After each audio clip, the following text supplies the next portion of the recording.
This week's Parashat Tzav. The Parashat has two main topics. The first is additional laws relating to the sacrifices. And then in the latter part of the Parashat, a description of the service to invest the priests, to sanctify the Mishkan, called the Miluim. And the first 7 days are described at the end of this week's Parasha. Parasha begins by returning us to the first subject of last week's Parasha, which is the Korban Olah, the burnt sacrifice.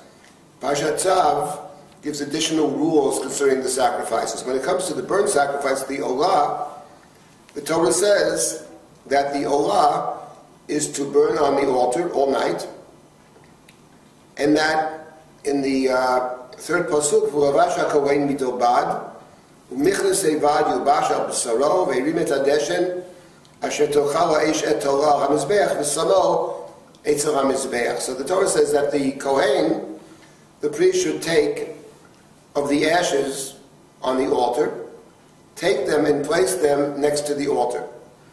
In the continuation of the parasha, the Torah then says, "Ufashalet b'gadav v'lavash b'gadim acherim, v'otzi et hadeshen michutz ramachaneh o makom tahar." He then changes his garments, takes the ashes, and brings them outside of the camp with different clothing. It sounds like he doesn't wear priestly clothing altogether. The way the rabbinic tradition understands this, there are two separate mitzvot.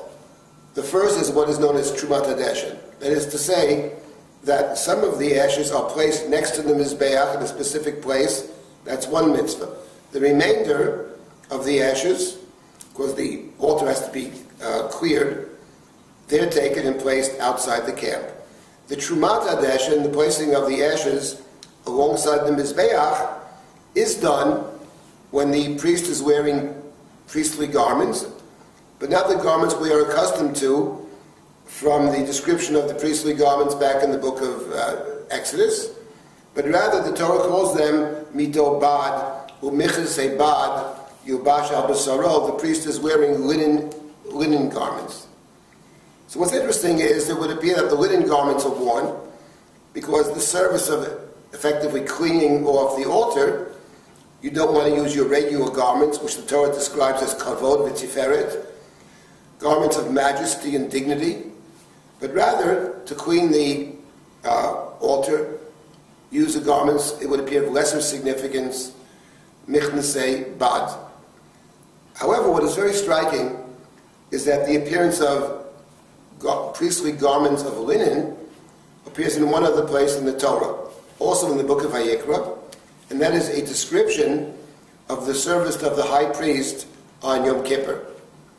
The high priest on Yom Kippur wears special garments. The Mishnah, of course, the Talmud say that on Yom Kippur, the priest performs many different services, some of which he wears his regular clothing. It's called Bigdei Zahav, his normal priestly vestments. But for the special service of Yom Kippur, he wears the Mechnasei Bad. When he enters the Holy of Holies, he wears the linen garments. I think that's very interesting, that the Mechnasei Bad are found in two places. Cleaning off the altar is one of them, and the other, the service of the high priest on Yom Kippur, the special service which atones for all of Israel, the entering before God into the holiest space. And I think that what they have in common, perhaps, the idea of the Mechnasei Bad, is that they represent a kind of simplicity, and they represent, on one hand, they are priestly garments. On the other hand, they are not garments of majesty and glory. They're garments of service. It's understood, of course, that in cleaning the altar, you do wear priestly garments, says the Torah, but you don't wear garments of majesty, because you're engaged in a task, which is, those garments would be inappropriate. You might get them dirty. You're doing with ashes. On Yom Kippur, you wear the simple garments for a different reason.